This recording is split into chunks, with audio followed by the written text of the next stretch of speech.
We in that thing. Okay. Bang lady, you gon' miss your bus. Dragging on the back like that. On me. I'm coming in from the car. I got 50 million 7-Eleven bags, bro. I had to come Ibadu.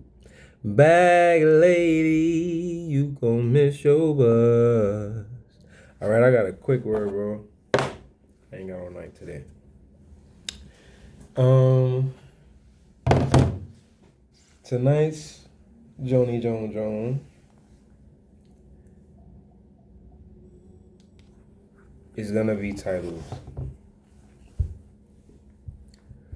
"It's Not Your Fault,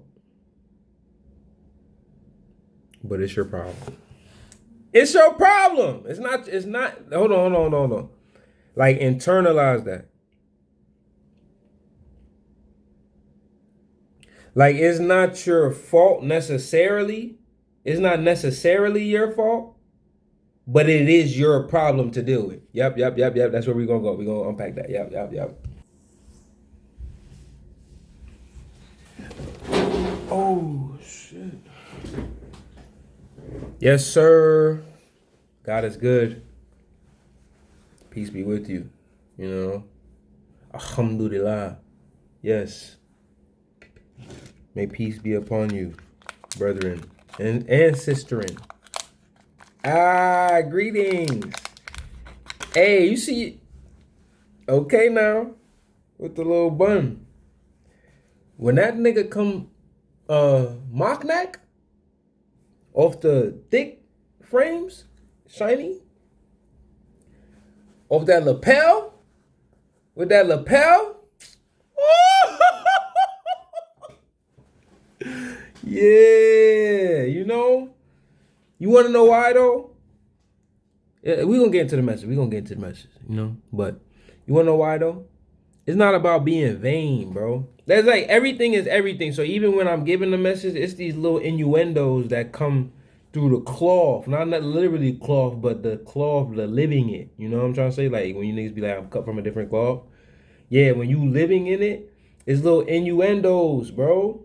It's little nuances that it just spawns. You know what I'm saying? You just live in it. And you know why? Sometimes you gotta come mock neck off the with the lapel because you gotta tell the truth and shame the devil.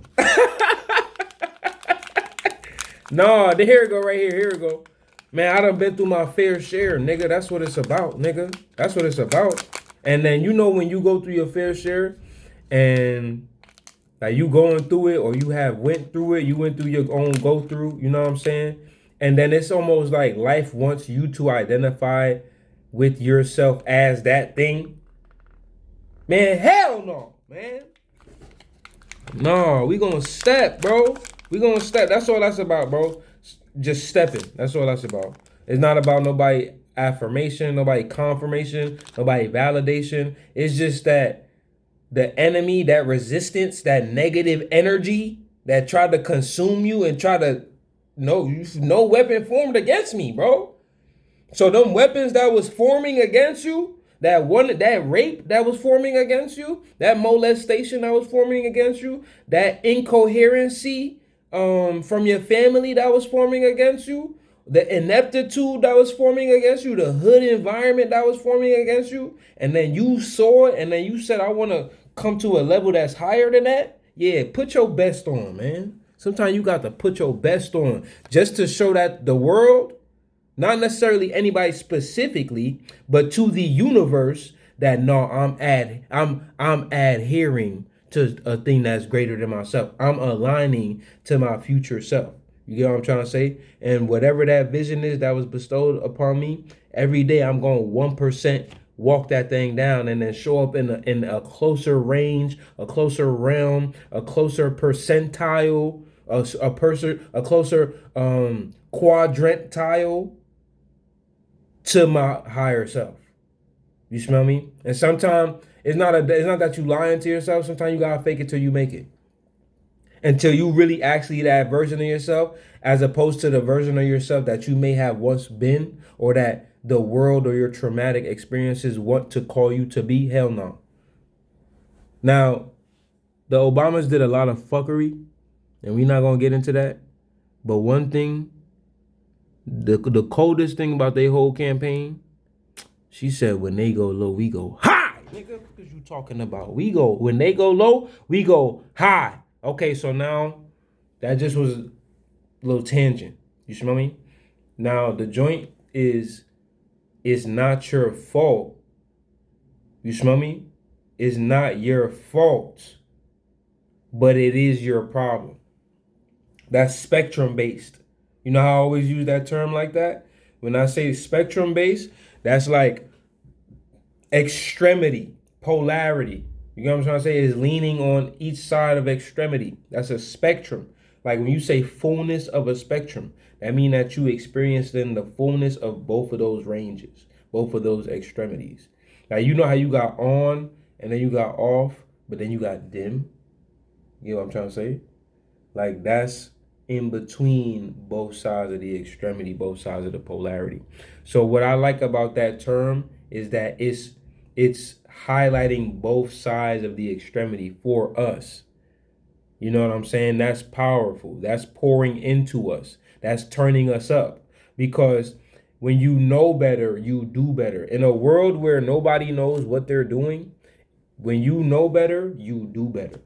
Does that make sense?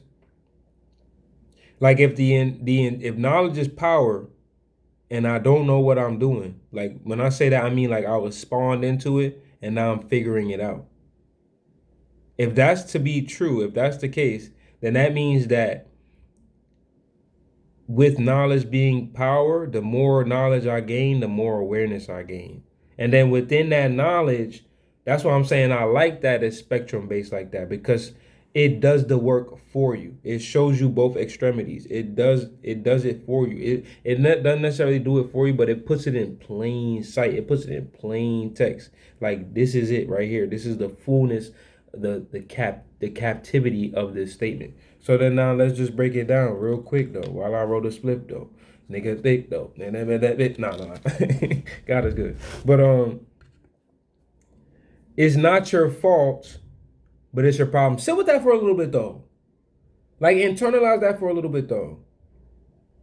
And then we could generalize it, right? Like what does that mean to you? The idea for me personally, when my therapist first told me that, when Miss West first told me that, she said, Ty, it's not your fault. You know what I'm saying? That certain things happen to you as a kid. It's not your fault that your parents had you at 14. Let's even do that. You know what I'm saying?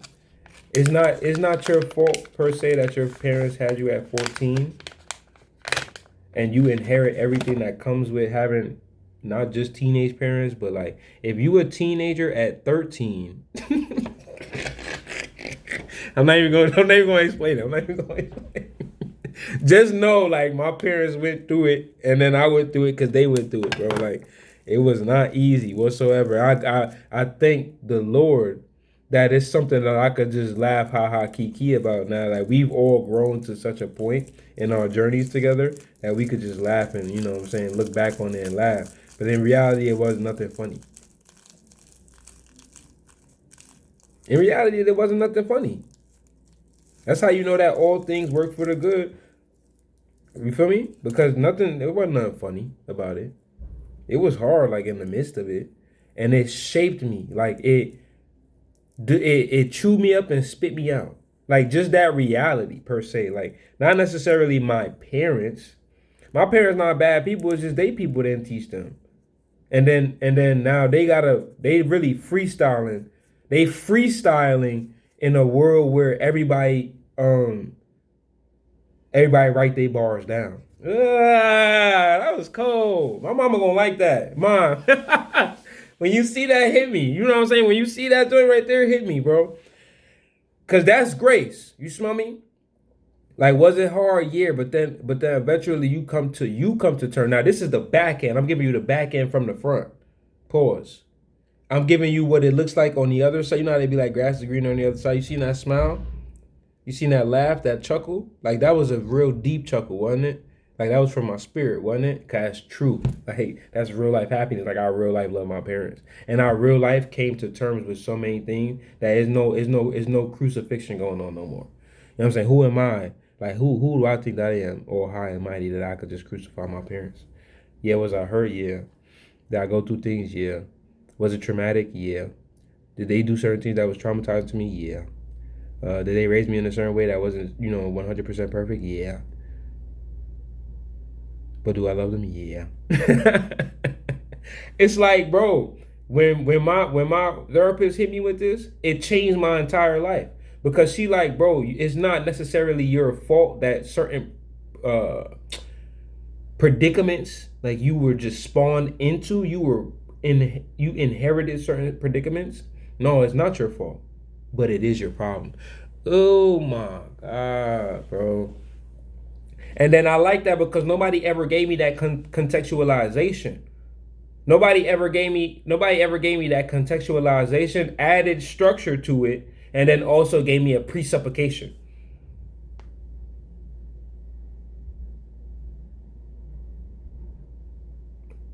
To say, usually when the nigga's presuming, remember I just said or is it presummation? It's either presupposition or presummation. I can't remember the word. But the expansion of presuming, um, but in a dialogue term. Like I'm not presuming like I'm assuming how you feel per se, but I have a presumptive nature in my approach to the dialogue, meaning I could say assured 100% that is not your fault, but it's your problem. That's presumptive. That's like I'm not necessarily assuming, I'm presuming. Like I'm taking a position of presumption. I'm presuming, like meaning I could approach the statement from the pre of it, the back end of it, without ever knowing who you are, without getting that would be like the context. That would be the next level of it, the fullness of it, to know who you are, to know your situation, to specifically direct it to you. That's the next level of that, right? But the this is what I'm trying to say. The sentiment is so powerful that I can take a position of presumption by saying it's not your fault, but it's your problem. Like I can assure you within that state of presumption that it's to be true.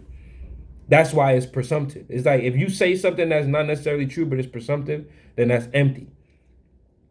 But what I'm saying right now is that I could literally say it's not your fault, but it's your problem, and know 100% that both of those statements are true. And that right there, that nature right there is presumptive. It's not assumptive because I'm not just assuming, pulling it out my ass, and then that makes an ass out of you and me. I remember Miss Pushcanster. Man, anybody who went to IS 123, Bronx, New York, class of 11. Nigga, Miss Pushcanster. Nice. I'm about to go, man. She better not be married on me. She was everybody's school crush. Like everybody in the school, she was your crush, nigga, cause she was heat rock. You smell me? Russian. She was Russian, bro. Russian. Nah, hold on. I gotta hold on now. Now I'm doing my recalls. So she was so fierce, bro. It's not even funny. Yams, nigga. Like I'm talking about. Whoa, like who? Somebody come get her. She's dancing. No. Let me stay focused. So Miss Pushcanster, right? See, that's how you know she was Russian, because she had a name like Pushkanster. Pushkanster. But Miss Pushkanster, she was fire, yes, but she was smart, bro. She was good, bro. That's what I liked about her. She wasn't just an English teacher, bro. Like she, you know what I'm saying? She had an element to her. She was just nice, bro. She was just nice, bro. She was just nice, bro. She was just nice. But what she taught me was, she taught me assuming. I think something had happened. She was teaching me something, or we was like going through some material, and then I might have said like, "Oh, I just assumed, da da da da da." I actually used the word, right? Like, nah, I just assumed. Then I remember her like it was real intimate too. Like it was just me and her. Like she came and sat down with me, and she really used it as an opportunity to teach me a thing, and that shit stuck with me. Like just that level of intentionality, it just stuck with me, bro. But She sits down. She's like, yo, look, when you assume, you make an ass of you and me. Like if you really write down the word assume and you break it down, it's gonna say ass, it's gonna say you, it's gonna say me. Like literally, that's the breakdown of assume. So I said all that to say that in my approach right now with what I'm saying, it's not assumptive, it's presumptive. There's a difference. So in my presumption, I'm telling you that it's not your fault, it's your problem. It's not your fault, but it is your problem. Now let me just like make it simple and plain. It's not my fault that my parents necessarily had me at 14, but all of the things that come with the idea that my parents had me at 14 is going to jurisdict my entire life. That's when it becomes your problem because it's your life. It's your life. I don't even think, like, let alone God didn't even have that intention for your life. But my parents didn't even have that intention for my life. Like, for me to years later be in therapy, having to be explained that it's not necessarily my fault, but it is my problem. Like, I don't even think they had that intention for my life. So you gotta imagine, like, if none of this is in anybody's will, but the lack of awareness in that area is going to reign supreme in reality. Like at the end of the day, if I don't, regardless whether I want it or not, if I don't have no awareness in said area, that's what's going to take over. It's always going to happen. Like no, time's not waiting for nobody. Everything is always moving. Everything is always fleeting. Time is always progressing. So you either catching it or it's catching you. And that's the reason why I brought up time, because it's never stopping. That's the nature of life. That's the nature of the world. That's a theme in which we exist through, is that it doesn't stop. It just keeps going. It's perpetual. Like how the bust down, like that's why you think they call it an oyster perpetual? Because it keep going. Like the Rolex mechanics is so that's why you don't hear it tick. That's why you know a Rolex is real or fake if you hear the Rolex tick. Because that's literally the sign, like that's their calling card. That's the science and the design. That's why they're able to name the Rolex like the certain model, oyster perpetual, because the time is kept perpetually. From the time that I set the watch, the time is kept perpetually. In other watches, why you think it tick? Because there's gears that's ticking the seconds, and then that second is gonna tick the minute, and then that minute is gonna tick the hour. Like, but within the science of the Rolex, it's perpetual. So the joint just move. That's all it does all day. It just flows. Oyster perpetual. You want to be in a perpetual state of awareness so that really you will be aligning with the world that's around us, because time already don't wait for no man. So now when you growing at a perpetual rate, when your mind, so when you say perpetual, that just means continuous. That means non-broken, like unbroken, continuous. It's oyster perpetual because the time is kept continuously, as opposed to another normal watch where you hear it go tick, tick, tick, tick. That's not necessarily perpetual. Every time it ticks, that stops it. Like that's where it stops being continuous. Whereas with Rolex, you never hear a Rolex tick. The point that I'm trying to make there is perpetuity. You want to be in a perpetual state of awareness so that as life is moving, you're moving. As life is growing, you're growing. And you're keeping up with the curve of your own potentiality. Like if you were to put your joint on a line graph and the trajectory, like where you could possibly be versus where you are right now, you want to keep up with that curve. You want to keep up with that curve. Like you was valedictorian in school, you was that nigga in school, you was jock QB1 in school, you was JV varsity team in school, now you was a clown. Damn, homie, in high school you was the man, homie. What the fuck happened to you? You didn't keep up with the perpetuity itself. God already had you on a trajectory to be that nigga. Somewhere along the lines, you stopped being that nigga. He already made you valedictorian. He used that nigga from middle school, high school. He already made you QB1. He already made you varsity, junior varsity. Use that nigga from middle school, high school, all on the sports team and all that. You jock. You know what I'm saying? You with the jocks. You that nigga. You turned up. And then instead of being intentional in that space, you know how many niggas I know that was intentional, that was in that space, but they was intentional with it, and now they just live a good life? Cause they let that translate. Okay, maybe the nigga not in the NBA right now, but they let that translate into them getting a full ride. Then in that full ride, they end up. But because you didn't keep up with the curve of yourself, the trajectory of yourself, it's like self. Then there's potential self. There's what I'm doing, and then potentiality. There's a curve there. There's a trajectory that the potentiality is at that the you is not at. Obviously. Because your potential should be always more than where you are. Or it's like when you coming into it, you had a trajectory. It's like when you get drafted, right, in the NBA, they say your potential is this other type of player. Like he got a Kevin Love type of at the best, his best, like his ceiling is to be like a Kevin Love. Like if he develop and do all the things that he need to do, it's gonna come through like a Kevin Love. So it's just like it's a gauge. And sometimes we fall short because we don't keep up with the perpetuity of ourselves. You want to be in a perpetual mindset, a perpetual growth.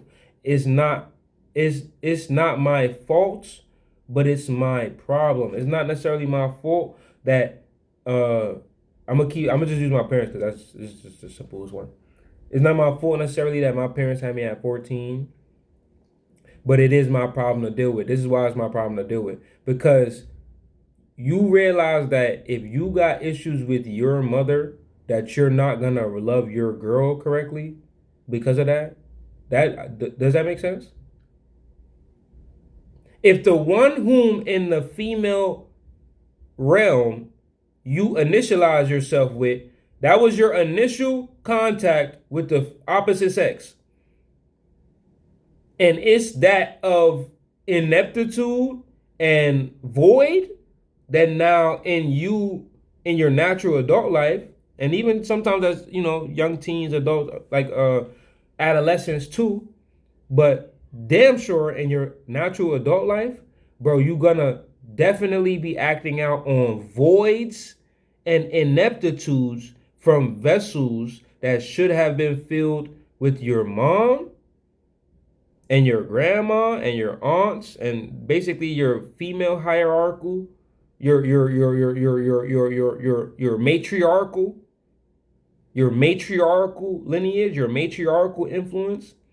If that didn't pour in enough into you to a level to where it's reasonable and suitable for normalcy or standardization, then now you go into the natural world as that natural self, empty inside, now hoping for somebody else's daughter to come fill emptiness inside of you because of your mother.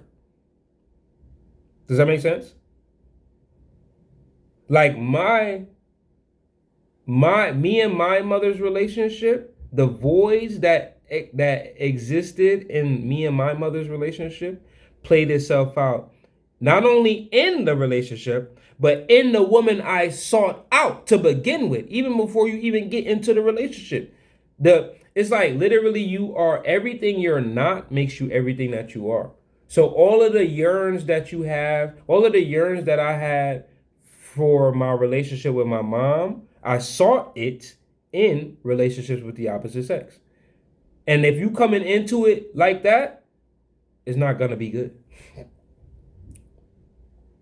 Because now you're expecting, this is literal mommy issues.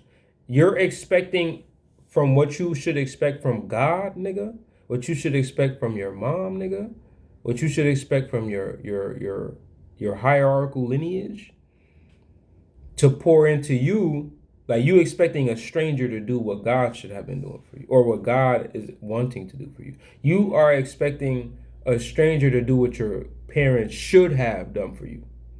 Because not that God should have done it because he's doing it, but your parents should have done it. And that doesn't make them horrible people. Like that. You see how I was able to just do the ha ha kiki about my parents? Because I love them and I truly mean that.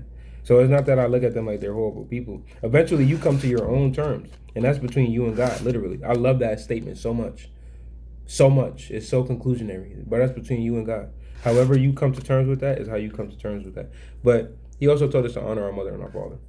And for me, that was hard. Because it's like, bro, I know I love my parents, but bro, they put me through some bullshit. And I'm not really in the space that I want to be loving right now. You know what I'm saying? Like loving you done hurt me. Loving you done made me empty. Like I don't really even want to talk right now. Like that, I don't really even got nothing to say right now. I'm empty. Like I have nothing to give, right?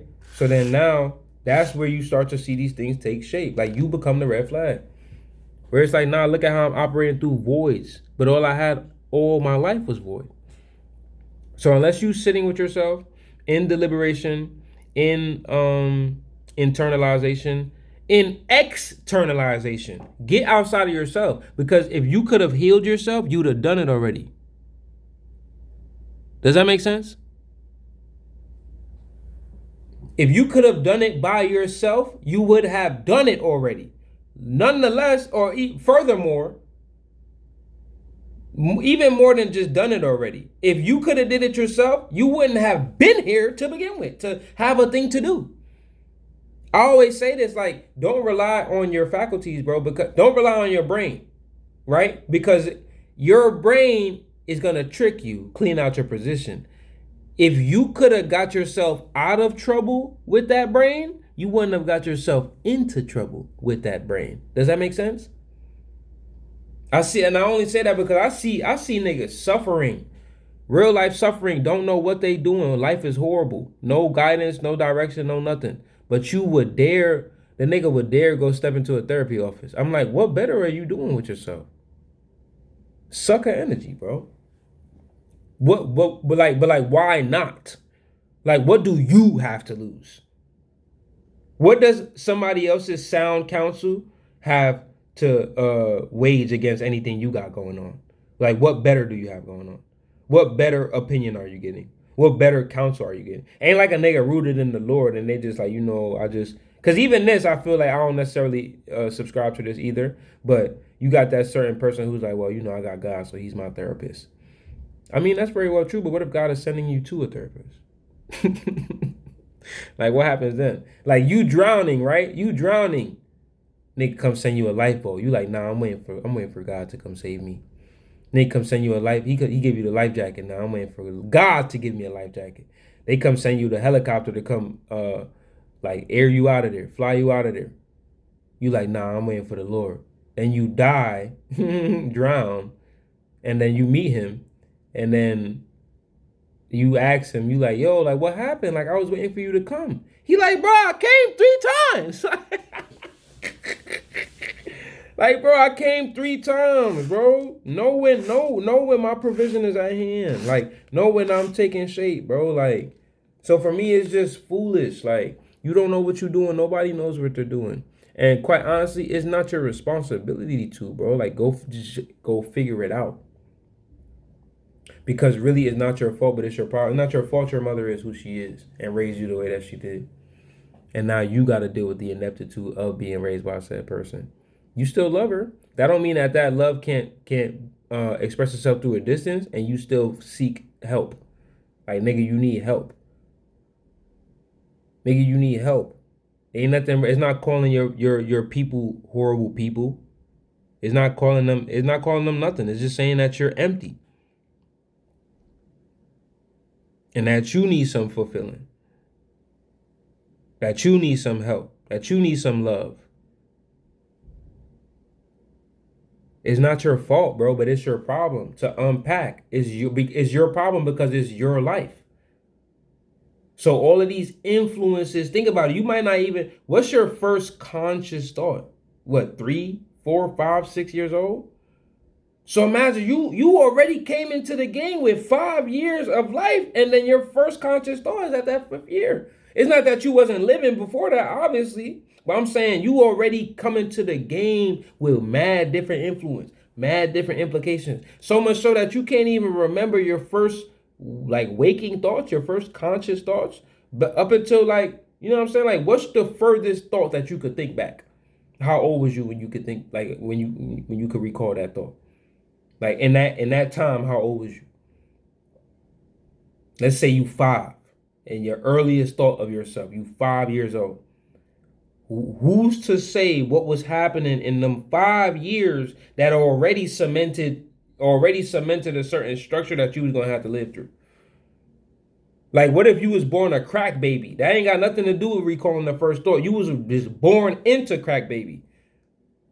Like, you were born into addiction. So then what does that mean? You're going to have certain ineptitude and voids inside of yourself growing up as said person.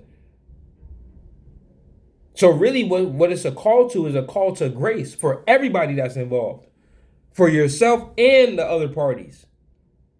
For me, what it started with was like, yo, I would pray to God, bro. I would come before God and pray and tell him, like, yo, I know I love my parents bad too. Like I'm from here with my peoples.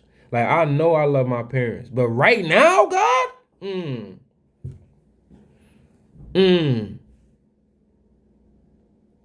I'm feeling some resentment, bro. And then he told me you can only hate something you love. I said, oh shit. Redemption's on your mind when you think about me. On me. He said you can only hate something that you love. What Drake said? He said jealousy is love and hate at the same time. So then resentment, you gotta think. If you saying you dislike a thing so much that you resenting it, you can only hate something that you love first. Because if you didn't love it first, then you just dislike it. Like, yo, I hate what Diddy did, bro. I hate that all of this. I hate, and it's not necessarily that I love Diddy. It's just I love being black. You know what I'm saying? So it's like, I hate that you did that. You know what I'm saying? And that is so much smut right now. Like, I can only say I hate a thing that I love. You know what I'm trying to say? Like, you think that white niggas is saying that they hate what they might still say it, but it might come from a different place. Like, I love humanity and I hate what you did to humanity, or what people are saying that you're guilty of doing, or even the videos that I saw you doing. Like, you can only hate a thing that you first loved. But so because I love humanity so much, like, I hate what Diddy did. Right? I could see somebody saying that. Or because I love being black so much, it's like, damn, I hate what Diddy did. Like, okay, so because I got all this resentment in my heart towards my parents, I know I love them. I know I love them and worship the ground they walk on. But right now, God, I'm feeling hurt and burdened and used and abused. I'm feeling empty and full of void. And you told me that my cup was to run over. So how can you overflow a vessel that's not first filled? I just told you I was empty, Lord. So that's where everything started for me. That's where I knew I needed help. That's where I knew I had issues. That's where I knew I had mental, you know what I'm saying? Mental. I'm not about to do the whole, we're not doing that. Everybody has mental health. Like, that's the point. But I knew that there was something there for me to dissect. There was absolutely something there. Mental health is, it's not a disease. It's a reality. Like cancer, everybody doesn't have cancer. That's what makes it a disease. Everybody struggles from mental health disorders. Every single human being. And then when we make it as this one-off thing, or we make it like a cast out or a thing that we can diagnose, now we just, all we doing is further putting people in more boxes. We just finding more Tupperware to put more humans in. No, that nigga don't got autism. That nigga's just genius. His genius just come through in a different level.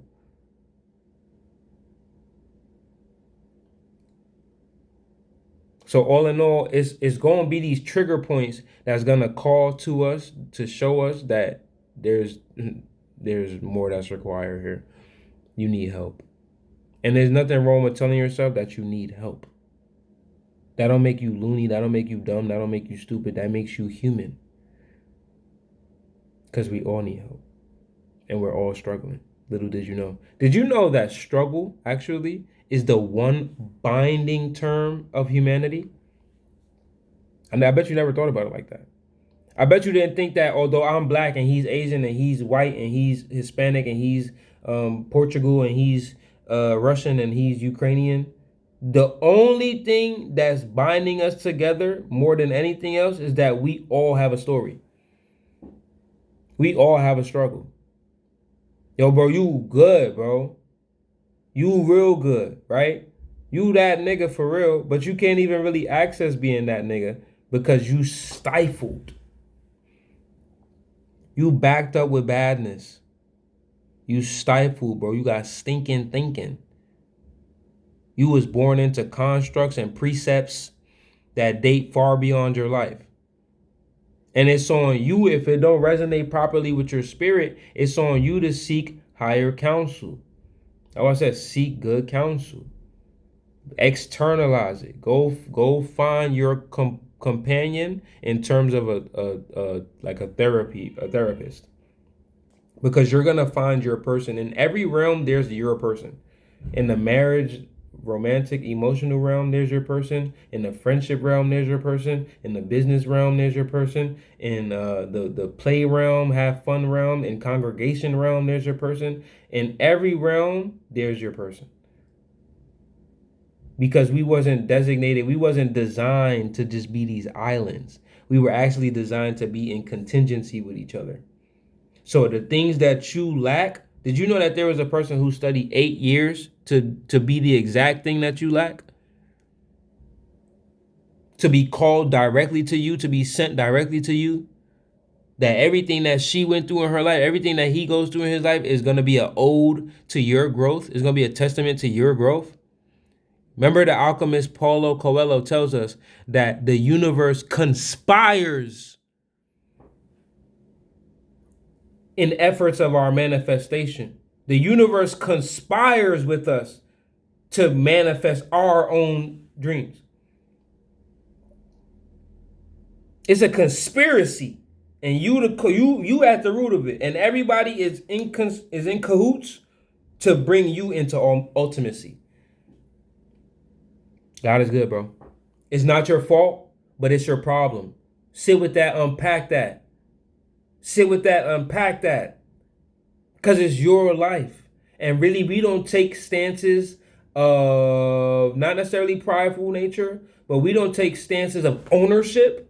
Like sometimes you got to grasp your joint. You get what I'm trying to say? Like you got to grasp your joint. That's me. That's my life.